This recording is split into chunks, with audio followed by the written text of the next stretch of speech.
600 acres of land in Andhra Pradesh, a fifth-generation stealth fighter program, and a country that has until now bought rather than built.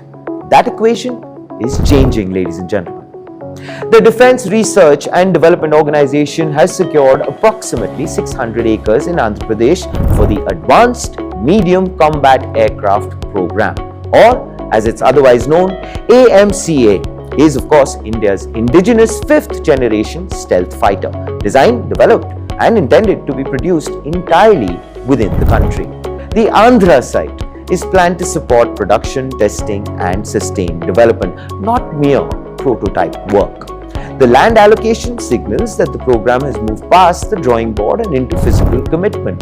Andhra Pradesh has been positioning itself, as we know, as a defence manufacturing corridor. A facility of this scale brings industrial activity, supply chain development and private sector participation into a state that has been actively courting the sector. Timelines and execution will of course determine whether that comparison is flattering. Now it's your time to invest. Welcome to Palasamudram, anchored by this beautiful lake but driven by industry.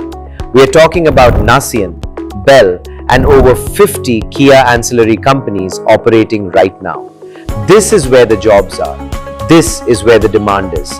And nestled right in the middle of this boom, your property. Lake view, mountain backdrop, and the best part, you are just 400 meters from major industries. High rental potential, massive appreciation. This is the right place right now.